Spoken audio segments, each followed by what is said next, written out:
होता है। एक गुरु के द्वारा बच्चे को पिटाई करवाया जा रहा है धर्म के आधार पर, तो सोचिए कैसा फील होता है। या जो भी इस घटना को सुन रहे हैं वो ये सोचे कि अगर बच्चे के जगह पर उनका अपना बच्चा होता 9 साल का तो क्या फील होता, कैसी फीलिंग्स आती। तो बहुत दुख की बात है कि ये भारतीय जनता पार्टी के लोग और योगी आदित्यनाथ, शर्म आना चाहिए। ये शिक्षिका नहीं, जहरीली नागन है। और मैं योगी आदित्यनाथ और नरेंद्र मोदी जी से ये आग्रह करती हूँ कि इस तरह की घटनाओं पर रोक लगना चाहिए और ऐसी महिलाओं के घर पर ये का जो तृप्ति त्यागी है इस पर कार्रवाई कब हो रही है, ये सलाखों के पीछे कब जा रही है और इसके घर पर बुलडोजर कब चलेगा, इंतजार है मुझे और पूरे देश को।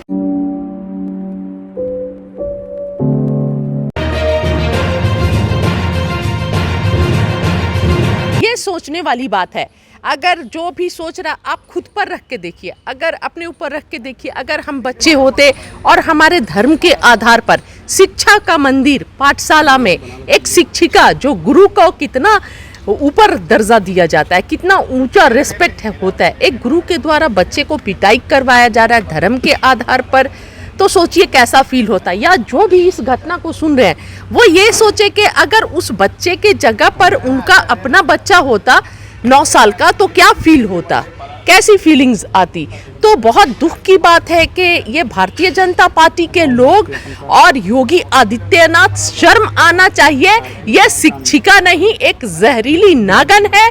और मैं योगी आदित्यनाथ और नरेंद्र मोदी जी से ये आग्रह करती हूँ कि इस तरह की घटनाओं पर रोक लगना चाहिए और ऐसी महिलाओं के घर पर ये शिक्षिका जो तृप्ति त्यागी है इस पर कार्रवाई कब हो रही है, ये सलाखों के पीछे कब जा रही है और इसके घर पर बुलडोजर कब चलेगा, इंतजार है मुझे भी और पूरे देश को कि इस तरह का अधर्म शिक्षा के मंदिर में हो रहा है। आखिर पूरे देश को आप मैसेज क्या देना चाह रहे हैं? बार बार इस तरह की घटनाएं, मणिपुर को आप जलवा रहे हैं, नूह में आप घटनाएं करवा रहे हैं और अब छोटे बच्चों का जो शिक्षा का मंदिर तक को आप लोग नहीं छोड़ रहे हैं। नूह में कौन घटना करवा रहा है? जाहिर सी बात है, भारतीय कौन नहीं जान रहा है कि भारतीय जनता पार्टी के द्वारा ये सहयोग नहीं, एक भारतीय जनता पार्टी के द्वारा किया गया प्रयोग है। जब बिट्टू बजरंगी और मोनू मानेसर पर बहुत दिनों से कार्रवाई करने की मांग हो रही थी और मोनू मानेसर के इस तरह के वीडियोस आ रहे थे और इस तरह उकसाने वाला, तो कार्रवाई क्यों नहीं हुई? पुलिस कहाँ थी उस समय और पूरा प्रशासन कहाँ था, क्या कर रहा था, क्या इंतजार कर रहा था? पूरे जिस तरह मणिपुर को जलाया गया है, हरियाणा को भी जलने का इंतजार किया जा रहा था।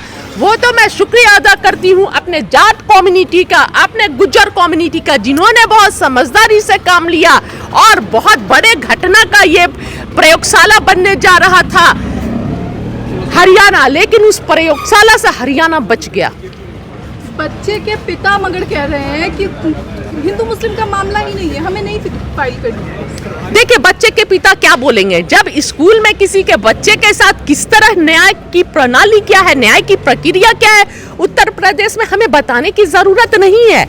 एक बच्चे का पिता कमजोर और वो भी कमजोर समाज से आ रहा है जहां पर कार्रवाई गलत तरीके से की जाती है। नूह में क्या हुआ आप देखिए, किस तरह कितने बेकसूर युवाओं को जेल में भेजा जा रहा है जहां पर कोई कार्रवाई से जो पता नहीं चल रहा और घर पर बुलडोजर चलाया जा रहा है, दुकान पर बुलडोजर चलाया जा रहा है, मकान पर बुलडोजर चलवाया जा रहा है। तो वो एक पिता उत्तर प्रदेश में रहकर कैसे केस करवा सकता है? कल को कुछ उल्टा केस में उल्टी कार्रवाई करके उस पे इल्जाम लगा दिया जाए। बच रहे, अपने बच्चे को बचा रहे, अपने परिवार को बचा रहे एक पिता।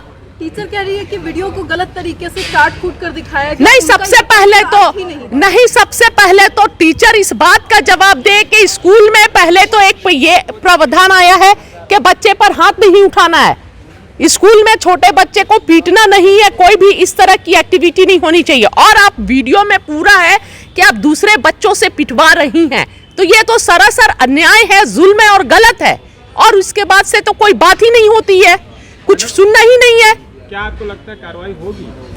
देखिए उम्मीद तो करते हैं हम, अब कार्रवाई हो ये तो योगी सरकार पर डिपेंड करता है, ये प्रधानमंत्री नरेंद्र मोदी पर डिपेंड करता है कि सबका साथ सबका विकास, वो कितना दिल से सबका साथ और सबका विकास चाहते हैं या महज ये जुमला है, ये तो प्रधानमंत्री के ऊपर डिपेंड करता है कि वो योगी आदित्यनाथ को कैसे डांटते और किस तरह बोलते हैं कि राज्य में इस तरह की जो गतिविधियां हैं, शिक्षकों के जो इस तरह की जो हो रहा है, ये नहीं होना चाहिए। लेकिन हमारा काम है आवाज उठाना, गलत को गलत बोलना, और गलत के खिलाफ हम आवाज खुलकर उठाते रहेंगे।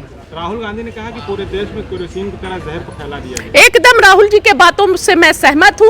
और देखिए, जैसे जैसे इन्हें पता चलेगा कि भारतीय जनता पार्टी कमजोर हो रही है, इलेक्शन हारने वाली है, उनके पास हथकंडा एक ही है कि जहर को फैलाया जाए, नफरत की खेती की जाए, और इस तरह की घटनाएं बढ़ेंगी और बढ़ने वाली हैं। तो मैं सभी देशवासियों से और मीडिया वालों से भी सभी से अपील करूंगी कि हम सभी को आगे बढ़कर ये देश को समझाना होगा कि संभल कर चलिए। और क्योंकि भारतीय जनता पार्टी ने कोई काम नहीं किया है, ऐसा विकास का कोई काम नहीं किया है जिस पर वोट मांगने जाए। एक ही रास्ता उनके पास बच जाता है कि नफरत की खेती की जाए और नफरत का व्यापार किया जाए, जहर को फैलाया जाए, और इस तरह तृप्ति त्यागी जैसी जहरीली महिला, मोनू मानेसर जैसे जहरीले लोगों को आगे किया जाए और उसके ये से माहौल खराब किया जाए। तो हमें बचकर रहना है। मगर हर बार कांग्रेस हिंदू मुस्लिम पे क्यों ले जाती है? जरूरी थोड़े। देखिए, ये कांग्रेस हिंदू मुसलमान पर नहीं ले जाती है। कांग्रेस पर टीका टिप्पणी मत कीजिए। कांग्रेस हर धर्म के साथ खड़ी है, हर अन्याय के विरोध में खड़ी है, चाहे वो मणिपुर हो, चाहे नू हो, या कोई भी देश की जगह हो, सबके साथ खड़ी है। पर ये जो दोहरा चश्मा भारतीय जनता पार्टी लगा रही है, ये धर्म का कार्ड, हमेशा सभी को पता है कि भारतीय जनता पार्टी अगर धर्म का कार्ड नहीं खेलेगी तो वो सत्ता में नहीं बने रहेंगे, सत्ता में नहीं आ सकते हैं, इसीलिए वो धर्म का कार्ड खेल रहे हैं। कहा जा रहा है जबरदस्ती से हिंदू मुस्लिम का एंगल दिया जा रहा है, ऐसा कुछ नहीं है। ना ही मारने वालों के जो माता पिता थे वो भी वहाँ खड़े थे। देखिए,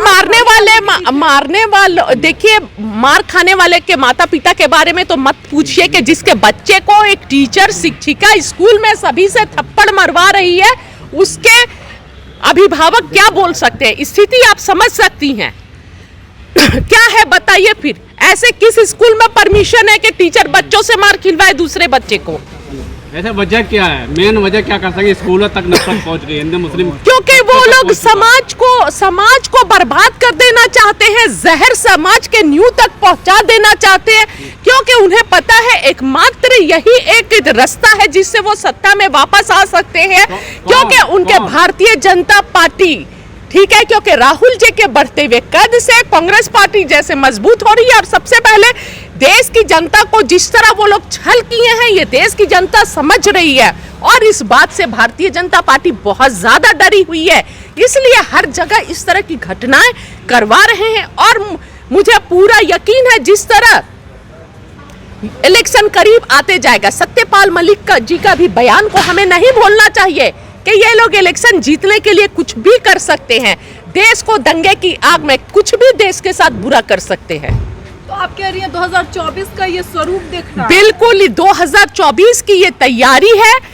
2024 के लिए ये लोग इस तरह के माहौल को बना रहे हैं ताकि देश की जनता को गुमराह किया जा सके और नफरतों को फैलाकर नफरतों के नाम पर वोट बैंक की तैयारी की जाए, क्योंकि काम तो कुछ किए नहीं है। विजय सिंह ने कहा है कि बीजेपी पूरे देश में दंगा करा सकती है 24 से पहले। सत्यपाल मलिक जी ने भी कहा है, तो ये बिल्कुल सही कहा है, बिल्कुल सही कहा। आप देखिए ना, मणिपुर की घटना है, नू की घटना, ये एक प्रयोग था, संयोग नहीं था, पूरा प्रयोग था। और अब फिर तैयारी की जा रही है। 28 तारीख को कह रहे हैं रैली निकाल कर हाँ, देंगे। फिर रैली निकाली जा रही है। हाँ। तो और प्रशासन कहाँ रहता है? पुलिस प्रशासन कहाँ रहता है? छोटी छोटी आप एक हेलमेट लगा के नहीं जाइए तो पैसे के लिए खड़े हो जाते हैं, पता चल जाता है। इतनी बड़ी रैली जाने वाली है, क्या होने वाला है? प्रशासन सो रहा था क्या?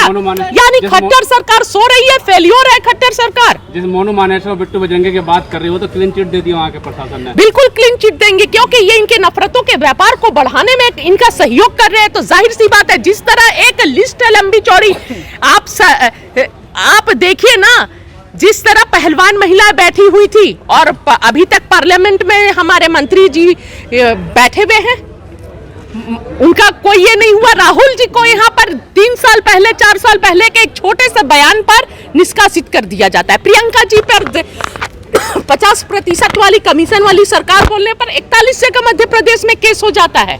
क्या मध्य प्रदेश में धार्मिक यात्रा के लिए परमिशन की क्या जरूरत है? धार्मिक यात्रा तो देखिए निकाली जा सकती है। ये एक कानून है कि कोई भी यात्रा हो, यात्रा से पहले पुलिस से परमिशन लिया जाता है। ठीक है, हमें कोई आपत्ति नहीं है, कोई दिक्कत नहीं है, कोई भी यात्रा निकालिए, लेकिन उसमें नफरत नहीं होना चाहिए, किसी को ललकारना नहीं चाहिए, किसी के धार्मिक स्थल पर जाकर नारेबाजी नहीं होनी चाहिए।